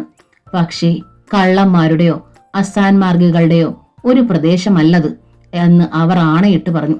ഇനി ശ്രദ്ധിക്കാമെന്നും പറഞ്ഞു. പക്ഷേ പിന്നെ എങ്ങനെ രാത്രിയിൽ നിഴലുകൾ അവിടെ വന്നു? നന്ദയ്ക്ക് അത് തന്നെയായി ഉത്കണ്ഠ. സ്കൂളിൽ ക്ലാസ് എടുക്കുമ്പോഴും ആ ഉത്കണ്ഠ നന്ദയിലുണ്ടായിരുന്നു. അവളുടെ മുഖത്തെ പ്രസാദവും നഷ്ടപ്പെട്ടിരുന്നു. അപ്പോഴാണ് സ്കൂളിൽ പോസ്റ്റ്മാൻ എത്തിയത്. ഒരു കത്തുമായി. അറയ്ക്കലെ അഡ്രസ്സ് റീഡയറക്റ്റ് ചെയ്ത് സ്കൂളിലേക്ക് വന്നതാണ്. നന്ദ അത് വാങ്ങി. LICയിൽ നിന്നാണ്. ബ്രാഞ്ച് മാനേജറുടെ കത്ത്. നന്ദ നേരിൽ ഹാജരാകണമെന്ന്. LICയുടെ കവർ കണ്ടപ്പോഴേ നന്ദയുടെ മുന്നിൽ തെളിഞ്ഞ മുഖം ഉണ്ണികൃഷ്ണന്റേതാണ്. ഉണ്ണികൃഷ്ണന്റെ ഓഫീസിൽ നിന്നാണ് കത്തും. പോയാൽ പോകാതിരിക്കാനാവില്ലല്ലോ. ലഞ്ച് സമയത്താണ് നന്ദ LICയിലേക്ക് പോയത്. ഭയന്നതുപോലെ തന്നെ ആദ്യം ചെന്ന് നിന്നത് ഉണ്ണികൃഷ്ണന്റെ മുമ്പിൽ തന്നെയാണ്. തീർത്തും അപ്രതീക്ഷിതമായിരുന്നു ഉണ്ണികൃഷ്ണന് ആ കൂടിക്കാഴ്ച. നന്ദ വന്നിരിക്കുന്നു തന്റെ അടുത്ത്. അമ്പരന്ന മിഴികളോടെ അയാൾ തറഞ്ഞു നിന്നുപോയി. ഒരുപാട് പ്രതീക്ഷകളുടെ പുതുനാമ്പുകളുടെ. നന്ദ, നന്ദ ഇവിടെ? കിതപ്പാർന്നൊരു സ്വരമായിരുന്നു ഉണ്ണികൃഷ്ണന്റേത്. അല്ല, ഇവിടെ വന്നത്? അവൻ ചോദ്യഭാവത്തിൽ വീണ്ടും നന്ദയെ നോക്കി. നന്ദ പുഞ്ചിരിക്കാൻ ശ്രമിച്ചു. എന്നിട്ട് ബാഗിൽ നിന്നെടുത്ത ലെറ്റർ നൽകി. അത് വാങ്ങി ഉണ്ണികൃഷ്ണൻ വിളറിപ്പോയി. നന്ദ തന്നെ കാണാൻ വന്നതാകും എന്നതായിരുന്നു ഉണ്ണികൃഷ്ണന്റെ ധാരണ. കാരണം അമ്മ അവളെ കാണാൻ ചെന്നിരുന്നല്ലോ. അല്ലാതെ നന്ദ എന്തിന് LICയിൽ വരണം? പക്ഷേ തന്നെ കാണാനല്ല നന്ദ വന്നത്. അല്ലെങ്കിലും താൻ അങ്ങനെ പ്രതീക്ഷിച്ചതല്ലേ അബദ്ധം. അങ്ങനെ ഒന്ന് വരാനായിരുന്നെങ്കിൽ ഇപ്പോഴാണോ അവസരം? എത്രയോ മുമ്പേ അതുണ്ടാകുമായിരുന്നു. ഇപ്പോഴെങ്ങനെ? താൻ ചിന്തിച്ചത് തന്നെ വിഡിത്തം. ഉണ്ണികൃഷ്ണൻ ലെറ്ററിലേക്ക് വീണ്ടും നോക്കി. എന്നിട്ട് പറഞ്ഞു, വരൂ. ഉണ്ണികൃഷ്ണന് പിന്നാലെ നന്ദ നടന്നു. തല ഉയർത്തി നോക്കിയ ജോർജിന്റെ കണ്ണുകൾ തള്ളിപ്പോയി. ഉണ്ണികൃഷ്ണനോടൊപ്പം നന്ദ വരുന്നു. എത്ര ഒതുക്കത്തോടെ, എത്ര അനുസരണയോടെ! കർത്താവേ, കാണുന്നത് സ്വപ്നമോ അതോ സത്യമോ? ജോർജ് ധൃതിയിൽ എഴുന്നേറ്റ് അവർ കരിയിലേക്ക് വന്നു. ഉണ്ണി, നമ്മള്... ജോർജ് എന്തോ പറയാൻ ഒരുങ്ങിയതാണ്. അത് മുൻകൂട്ടി അറിഞ്ഞിട്ട് തടയാൻ എന്ന വണ്ണം ഉണ്ണികൃഷ്ണൻ നന്ദ നൽകിയ ലെറ്റർ നീട്ടിക്കാട്ടി. നമ്മുടെ മാനേജർ ലെറ്റർ അയച്ചിരുന്നു. അദ്ദേഹത്തെ കാണാൻ വന്നതാണ്. ഓ! അവിശ്വസനീയതയോടെ ജോർജ് ഉണ്ണികൃഷ്ണനെ നോക്കി. പിന്നെ നന്ദയും. നന്ദയ്ക്ക് ആ നോട്ടത്തിന്റെ അർത്ഥം മനസ്സിലായി. അവൾ വല്ലായ്മയോടെ മുഖം കുനിച്ചു. അതോടെ ജോർജ് കൂടുതൽ വിഷമാവസ്ഥയിലായി. വരൂ. ഉണ്ണികൃഷ്ണൻ വീണ്ടും നടന്നു. നന്ദയ്ക്ക് തന്റെ മനസ്സ് പതർന്നു എന്ന് തോന്നി. കാലടികൾക്ക് തളർച്ചയുണ്ടെന്നു. ഉണ്ണിയേട്ടൻ വരൂ എന്ന് പറയുന്നു. താൻ പിന്നാലെ പോകുന്നു. എങ്ങോട്ടെന്ന ചോദ്യമില്ലാതെ. അറിയാമെങ്കിൽ പോലും മറു ചോദ്യം വേണ്ടെന്ന ധാരണയോടുള്ള അനുസരണം. ഈ ആളിന്റെ പിന്നാലെ ഈ കാലടികൾ പിന്തുടർന്നു മാത്രം നടന്നിരുന്ന ഒരു നിഴലായിരുന്നില്ലേ താൻ? ഇപ്പോഴോ വേറിട്ടൊരു നിഴൽ. മാനേജർ പോൾ സിറിയക് സാറിന്റെ ക്യാബിനിന് മുന്നിൽ ഉണ്ണികൃഷ്ണൻ എത്തി. സർ, നന്ദ. ഉണ്ണികൃഷ്ണൻ നന്ദയൊന്ന് നോക്കിയിട്ട് ലെറ്ററിൽ കണ്ട പേര് കൂടി ചേർത്ത് പറഞ്ഞു. നന്ദാഹരി. ലെറ്റർ കിട്ടിയിട്ട് വന്നതാണ്. യെസ്. പോൾ സിറിയക് സാർ നന്ദയെ ക്ഷണിച്ചു. കമി. നന്ദ അകത്ത് കടന്നു. ഇരിക്കൂ. നന്ദയിരുന്നു. പോൾ സിറിയക് ഉണ്ണികൃഷ്ണനെ നോക്കി. ഉണ്ണികൃഷ്ണൻ പൊയ്ക്കോളൂ. ഉണ്ണികൃഷ്ണൻ ക്യാബിനിൽ നിന്നിറങ്ങി. നന്ദയ്ക്കും അപ്പോഴാണ് ശ്വാസം നേരെ വീണത്. ഉണ്ണികൃഷ്ണൻ അരികിൽ നിൽക്കുമ്പോൾ ഉലയിൽ വെച്ച് ഊതി പഴിപ്പിച്ചിരുന്ന പച്ചിരിമ്പ് പോലെയായി തീരുന്നു നന്ദ. ഉണ്ണികൃഷ്ണനും നന്ദയും തമ്മിലുള്ള ബന്ധം പോൾ സാറിന് അറിയില്ല. ഭാഗ്യം. ഉണ്ണികൃഷ്ണൻ പിൻവാങ്ങി ജോർജിന്റെ അരികിലെത്തി. സുനിതയുമായുള്ള വിവാഹ തീരുമാനം നീട്ടിവെക്കാൻ ഈശ്വരി പറഞ്ഞു. ഉണ്ണികൃഷ്ണനോടൊപ്പം അതാ നന്ദ വരികയും ചെയ്തു. രണ്ടും കൂടി കൂട്ടിച്ചേർത്ത് വായിച്ചു നോക്കി. അതാണ് ജോർജിനെ അത്രയേറെ അമ്പരപ്പിച്ചതും. ഹരിയുടെ മരണവുമായി ബന്ധപ്പെട്ട് LIC ബെനിഫിറ്റ് ഉണ്ടാകും, ഉണ്ണികൃഷ്ണൻ പറഞ്ഞു. അതുമായി ബന്ധപ്പെട്ടതാവും നന്ദയെ വിളിപ്പിച്ചത്. അതിന് എനിക്ക് എന്തിനു നന്ദയെ വിളിപ്പിക്കണം? പണം അങ്ങ് കൊടുത്താ പോരെ? ജോർജ് ചോദിച്ചു. എന്നാലും പ്രോബ്ലം ഉണ്ടാകുമടോ. ഞാൻ അന്ന് പറഞ്ഞില്ലേ നന്ദയും മക്കളും പോലീസ് സ്റ്റേഷനിലെത്തിയ കാര്യം. ആ ഹരിയുടെ ചേട്ടൻ വല്ലാത്തൊരു കടുവ ഇനമാണെന്ന് തോന്നുന്നു, ഉണ്ണികൃഷ്ണൻ പറഞ്ഞു. നമുക്ക് നൌഷാദിനോട് അന്ന് അന്വേഷിക്കാം, ജോർജ് പറഞ്ഞു. അയാളുടേതല്ലേ ആക്സിഡന്റ് സെക്ഷൻ. ഇരുവരും കൂടി നൌഷാദിന്റെ സീറ്റിലേക്ക് ചെന്നു. അയാൾ സീറ്റിലില്ല, ഡൈനിങ് റൂമിലാണ്. ഇരുവരും അങ്ങോട്ട് ചെന്നു. നൌഷാദ് ഇങ്ങോട്ട് ട്രാൻസ്ഫർ ആയി വന്നിട്ട് 6 മാസമേ ആയിട്ടുള്ളൂ. ഉണ്ണികൃഷ്ണനും നന്ദയുമായുള്ള ബന്ധം അയാൾക്കും അറിയില്ല. ഊണ് കഴിക്കുകയായിരുന്നു അയാൾ. എന്താടോ നൌഷാദെ, ആ ആക്സിഡന്റിൽ മരിച്ച ഹരിയുമായി ബന്ധപ്പെട്ട പ്രോബ്ലം? അയാളുടെ വൈഫ് പോൾ സാറിന്റെ ക്യാബിൽ ഇരിക്കുന്നല്ലോ, ജോർജ് പറഞ്ഞു. ആദ്യത്തെ കെട്ടിയവനെ ഈ കക്ഷിക്കാരി തൂക്കി എറിഞ്ഞു കളഞ്ഞു. ഇത് 2ാം കെട്ടാണ്, കാര്യഗൗരവമായി തന്നെ നൌഷാദ് പറഞ്ഞു. ഈ മരിച്ച ഹരി കോൺട്രാക്ടർ ആയിരുന്നു, അല്പം കാശുകാരൻ. പുള്ളിക്കാരി അയാളെ കോർത്തെടുത്തതാണ്. അടിച്ച കോളായി പോയില്ലേ. 3 മാസമേ കൂടെ കഴിഞ്ഞുള്ളൂ. പോളിസി 6 ലക്ഷമാ. മൊത്തം 10-12 ലക്ഷത്തിലധികം ഇങ്ങ് പോരും. എന്താ മോശമാ? ഉണ്ണികൃഷ്ണൻ നൌഷാദിനെ ഒന്ന് തുറിച്ചു നോക്കി. ഇത്രയും പണം ചുമ്മാതങ്ങ് കയ്യിൽ കിട്ടിക്കഴിയുമ്പോൾ കൂടെയുള്ള കൊച്ചുങ്ങളെ ഉപേക്ഷിച്ച് അവള് വല്ലവന്റെയും കൂടെ ചാടിപ്പോകുമെന്നാ. എടാ, നൌഷാദ് മുഴുവൻ പറഞ്ഞു തീരും മുൻപായിരുന്നു അത്. ഊണ് കഴിച്ചുകൊണ്ടിരുന്ന നൌഷാദിനെ ഉണ്ണികൃഷ്ണൻ കടന്നു പിടിച്ചു. എന്താടോ താൻ പറഞ്ഞത്? ഒരു നിമിഷം ജോർജ് അന്തം വിട്ടുപോയി. എന്തു പറ്റി? എന്താ ഉണ്ണികൃഷ്ണൻ? നൌഷാദ് അമ്പരന്നു. ജോർജ് ഇടയിൽ കടന്ന് ഉണ്ണികൃഷ്ണന്റെ പിടുത്തം വെടിവെച്ചു. എന്താടോ ഇത് ഉണ്ണികൃഷ്ണ? ജോർജ് ശാസിച്ചു. അല്ല പിന്നെ ഇയാൾ പറഞ്ഞത്. താൻ പോയേ. ജോർജ് ഉണ്ണികൃഷ്ണനെ ഡൈനിങ് റൂമിൽ നിന്ന് ഇറക്കി വിട്ടു. അപ്പോഴും കാര്യം മനസ്സിലാകാതെയും എന്നാൽ ഉണ്ണികൃഷ്ണൻ തന്നെ കടന്നു പിടിച്ചത് ഇഷ്ടപ്പെടാതെയും നിൽക്കുന്ന നൌഷാദിനോട് ജോർജ് പതുക്കെ പറഞ്ഞു. എടോ, ആ നന്ദയുടെ ആദ്യ ഭർത്താവ് ഉണ്ണികൃഷ്ണൻ. നൌഷാദ് ചമ്മിപ്പോയി. അത് ഞാൻ അറിഞ്ഞില്ലല്ലോ. തന്നോട് ആര് പറഞ്ഞു ഈ കഥകളൊക്കെ? കഥകളോ? നൌഷാദ് കൈ കഴുകി. ഈ മരിച്ച ഹരിയുടെ ജ്യേഷ്ഠൻ ഇങ്ങനെയൊക്കെ എഴുതി പരാതി തന്നിരിക്കുകയാണ്, നൌഷാദ് തുടർന്നു. ക്ലെയിമിന് പല അവകാശികളും പരാതിക്കാരും ഉണ്ടായാലത്തെ പ്രോബ്ലം അറിയില്ലേ? ആർക്കും കിട്ടില്ല, കേസിൽ കിടക്കും. അതത്ര തന്നെ, നൌഷാദ് പറഞ്ഞു. കേസെങ്കിൽ കേസ്. പോൾ സാറിന്റെ മുമ്പിലിരുന്ന് എല്ലാം കേട്ട് കഴിഞ്ഞ നന്ദ ഉറച്ച സ്വരത്തിൽ തന്നെ പറഞ്ഞു. അങ്ങനെ തന്നെ നീങ്ങട്ടെ. നിങ്ങൾ അയാളുമായി ഒരു കോംപ്രമൈസ് ഉണ്ടാക്കുന്നതല്ലേ ബെറ്റർ? പോൾ സാർ ചോദിച്ചു. പണം വസൂലാക്കാനുള്ള രഘുവിന്റെ പുതിയ കരുനീക്കം നന്ദയെ രോഷം കൊള്ളിച്ചു. No compromise sir. അയാൾ എന്നോട് വന്ന് കോംപ്രമൈസിന് ശ്രമിച്ചില്ലല്ലോ, പിന്നെ ഞാനായിട്ട് അതിന് ശ്രമിക്കുകയില്ല. അറിയാലോ, കേസിനൊക്കെ പോയാൽ പിന്നെ സോൾവ് ചെയ്യാൻ ഒരുപാട് ബുദ്ധിമുട്ടാണ്. അറിയാം സാർ, ഒരുപാട് ബുദ്ധിമുട്ടിയാണ്. ഒരുപാട് കാലതാമസവും വരും വിധിയുണ്ടാകാൻ. എനിക്കും അതാണ് സാർ ആവശ്യം. എന്റെ മക്കൾ പ്രായമാകുമ്പോഴേക്ക് വിധി വന്നാൽ മതി. പണം ആർക്ക് അവകാശപ്പെട്ടതാന്ന് അന്ന് അവർ തന്നെ തീരുമാനിച്ചുകൊള്ളൂ. അവസാന വാക്കെന്നവണ്ണം പറഞ്ഞ് നന്ദ എഴുന്നേറ്റു. രഘുവേട്ടൻ അന്നത്തെ യാത്ര മുടക്കി ടിക്കറ്റും ക്യാൻസൽ ചെയ്തു എന്ന അറിവ് നന്ദയെ നടുക്കി. ലീവില്ല, ടൈമില്ല എന്നൊക്കെ പറഞ്ഞു വെച്ച് ബഹളം വെച്ചിരുന്ന അയാൾ ഇവിടെ നിൽക്കുന്നതിന്റെ പിന്നിൽ തീരെ നിസ്സാരമായിരിക്കില്ല ഉദ്ദേശം. നന്ദയ്ക്ക് ഹൃദയത്തിൽ ഒരു നടുക്കം തന്നെ ഉണ്ടായി. നൌഷാദ് ഉണ്ണികൃഷ്ണന്റെ അടുത്തേക്ക് വന്നു. ഞാൻ അറിഞ്ഞില്ല ആ സ്ത്രീ ഉണ്ണികൃഷ്ണന്റെ. നൌഷാദ് നിർത്തി. I am sorry. It's all right Naushad. Sorry പറയേണ്ടത് ഞാനാണ്, ഉണ്ണികൃഷ്ണൻ പറഞ്ഞു. അപ്പോഴാണ് പോൾ സാറിന്റെ ക്യാബിനിൽ നിന്ന് ഇറങ്ങി വരുന്ന നന്ദയെ ഉണ്ണികൃഷ്ണൻ കണ്ടത്. ആരെയും ശ്രദ്ധിക്കാതെ വന്ന വഴിയെ മടങ്ങുകയായിരുന്നു നന്ദ. സ്റ്റെയർ കേസ് ധൃതിയിലിറങ്ങി നടക്കാൻ ഒരുമ്പെടുകയായിരുന്നു അവൾ. ഉണ്ണികൃഷ്ണൻ പിന്നാലെ ചെന്നു. നന്ദ. അവൾ നിന്നു. പോവാ? അതെ എന്ന ഭാവത്തോടെ നന്ദ നോക്കി. ലഞ്ച് ടൈമിൽ പോന്നതാണ് ഞാൻ. ഉച്ച കഴിഞ്ഞ് ഫസ്റ്റ് അവർ ക്ലാസ് ഉണ്ട്, നന്ദ പറഞ്ഞു. ഉണ്ണികൃഷ്ണൻ നന്ദയെ നിർനിമേഷം ഒന്ന് നോക്കി. അതുകൊണ്ട് ധൃതിയുണ്ട്, ഞാൻ പോവുകയാണ്, നന്ദ എന്തെങ്കിലും പറയാൻ വേണ്ടി പറഞ്ഞു. ഉണ്ണികൃഷ്ണൻ ഒന്ന് മന്ദഹസിച്ചു. വിഷാദം നിറഞ്ഞ ചിരി. നന്ദ പോകാൻ തിരിഞ്ഞു. അമ്മ അവിടെ വന്നിരുന്നു അല്ലേ? പെട്ടെന്ന് ഉണ്ണികൃഷ്ണൻ ചോദിച്ചു. നന്ദ നിന്നു. വീണ്ടും ഉലയിൽ വെച്ച പച്ചിരുമ്പിന്റെ അവസ്ഥയിലെത്തി. ഉണ്ണികൃഷ്ണൻ അവൾക്കരികിലേക്ക് നീങ്ങിച്ചെന്നു. അമ്മ അങ്ങനെ പറഞ്ഞതിൽ തെറ്റുണ്ടോ നന്ദേ? ഉണ്ണികൃഷ്ണന്റെ സ്വരം നന്നെ നേർത്തിരുന്നു. നന്ദയുടെ മുഖം അത്യന്തം ദീനമായി. പറയൂ, തെറ്റുണ്ടോ? ഉണ്ണിയേട്ടൻ പറഞ്ഞു വിട്ടതായിരുന്നു അമ്മേ, നന്ദ ചോദിച്ചു. അല്ല, പക്ഷേ എന്നെ അമ്മയ്ക്കറിയാലോ, ഉണ്ണികൃഷ്ണൻ പറഞ്ഞു. അവിടെ നിന്ന് തിരികെ വന്ന് അമ്മ എന്നോടെല്ലാം പറഞ്ഞു. നന്ദ മറുപടി പറഞ്ഞില്ല എന്നും പറഞ്ഞു. എന്തു മറുപടിയാണ്? നന്ദ മുഖം കുനിച്ചു. ചരിത്രത്തിൽ നിന്ന് പോന്ന നന്ദയല്ല ഞാനിപ്പോൾ. അല്ലെന്നാര് പറഞ്ഞു? എനിക്കറിയാം ഉണ്ണിയേട്ടാ, നന്ദ പറഞ്ഞു. ഞാൻ പറയുന്നത് ഉണ്ണിയേട്ടൻ ഏതർത്ഥത്തിലാണ് എടുക്കുക എന്നത് എനിക്കറിയില്ല. പക്ഷെ ഒന്ന് സത്യമാണ്, നന്ദ ബഹദൂരം സഞ്ചരിച്ചു കഴിഞ്ഞിരിക്കുന്നു. ഉണ്ണിയേട്ടൻ പക്ഷേ ഇപ്പോഴും അതേ പോയിന്റിൽ തന്നെയാണ് നിൽക്കുന്നത്. അതാണ് കുഴപ്പം. ഉണ്ണികൃഷ്ണൻ സ്തബ്ധനായി നിന്നു.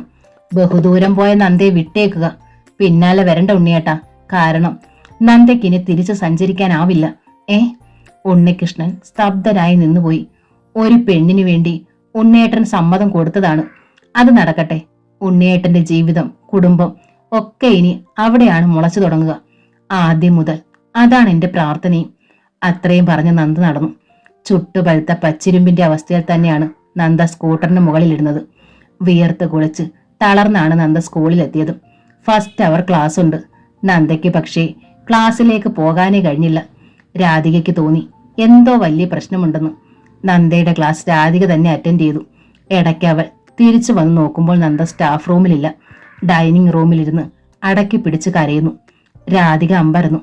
എന്താ നന്ദ ഇത് സ്കൂളാണ്. ഓരോരുത്തരും ചെവി ആവശ്യത്തിലധികം തുറന്നു വെച്ചിരിക്കുകയാണ്. നന്ദ കരച്ചിലടക്കാൻ ശ്രമിച്ചു. എന്തിനായിരുന്നു LICയിൽ നിന്ന് ലെറ്റർ വന്നത്? അത് പറയൂ.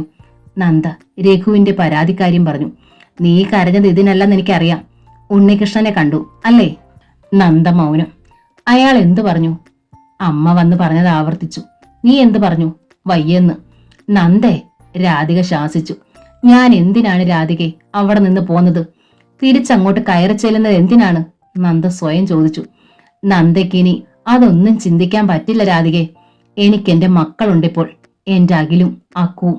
അവരെ വളർത്തുക, പഠിപ്പിക്കുക, നല്ല നിലയിൽ എത്തിക്കുക.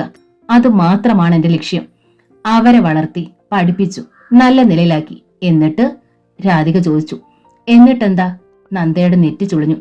അഖിൽ വിവാഹിതനാവും, കുടുംബമാകും. അക്കുവിനെയും ആരെങ്കിലും കെട്ടിയെന്ന് കരുതുക. പിന്നെ നിനക്കാരുണ്ട്? നന്ദ സ്തബ്ധയായി രാധികയെ നോക്കി. പിന്നെ തനിക്ക് ആരുണ്ട്? ആരാ വേണ്ടത്? വയസ്സാകുമ്പോൾ ചുമലൊന്ന് താങ്ങി ആശ്വസിപ്പിക്കാനും ഉള്ളിലുള്ളതൊക്കെ പറഞ്ഞ് ഭാരം കുറയ്ക്കാനും ഒരാൾ വേണം. അതാണ് രാധിക സൂചിപ്പിച്ചത്. തനിക്കതിനാരുണ്ട്? ഹരി തന്നെ ഇട്ടിട്ട് പോയില്ലേ? ഒറ്റയ്ക്കാക്കിയില്ലേ? ഉണ്ണിയേട്ടൻ അതാ അവിടെ തന്നെ നിൽക്കുന്നു, കൈ നീട്ടുന്നു. നന്ദ നിഷേധ രൂപത്തിൽ തലയാട്ടി. വേണ്ട വേണ്ട. 3:30 കഴിഞ്ഞ് സ്കൂൾ വിട്ട് കുട്ടികളെയും കൂട്ടി ചെല്ലുമ്പോഴും നന്ദയുടെ മനസ്സ് ആ ഉത്തരം അങ്ങനെ ആവർത്തിച്ച് പറഞ്ഞുകൊണ്ടേയിരുന്നു. വേണ്ട വേണ്ട. വീട്ടിലെത്തുമ്പോൾ നന്ദ കൂടുതൽ ആന്തലോടെ കണ്ടു. ജയശ്രീ വന്നിരിക്കുന്നു. എങ്ങനെ അറിഞ്ഞു ഇവിടെയാണ് താൻ താമസിക്കുന്നതെന്ന്? എന്റെ മക്കളെ, അക്കൂനെ അഖിലിനെയും വാരിയെടുത്ത് ഉമ്മകൾ കൊണ്ട് മൂടിയ ജയശ്രീ നന്ദയുടെ ചുമലിൽ ഒന്ന് തലോടി. നീയും അങ്ങ് ക്ഷീണിച്ചല്ലോ നന്ദേ. നന്ദ അമ്പരന്നു. ഇതേതു മുഖം? ചേച്ചിക്ക് ഈ മുഖം തീരെ അണങ്ങുന്നില്ലല്ലോ. എന്താണ് പുതിയ അടവ്? ചേച്ചമ്മയ്ക്കും ആ സ്നേഹപ്രകടനങ്ങളുടെ പൊരുൾ മനസ്സിലാകുന്നില്ലായിരുന്നു. അവർ നന്ദയെ കണ്ണുകൊണ്ട് ആംഗ്യം കാട്ടി. എന്തോ ഗുലുമാലാണെന്ന്. നന്ദയ്ക്കും ഉള്ളിൽ കരുതലുണ്ടായി. അക്കു ജയശ്രീയിൽ നിന്ന് കൂടുതൽ അകന്നു നിന്നു.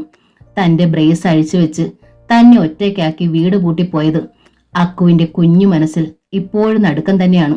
ചേച്ചമ്മ ചായയും പഴം പൊരിച്ചതും എല്ലാവർക്കും എടുത്തു വെച്ചു. എല്ലാവരും ഡൈനിങ് ടേബിളിന് മുൻപിലെത്തി. പഴം പൊരിച്ചത് എടുത്ത് കടിച്ചു തിന്നുകൊണ്ട് ജയശ്രീ ചോദിച്ചു. എന്തിനാ നന്ദേ ഇങ്ങനെ വാടക വീട്ടിൽ താമസിക്കുന്നേ?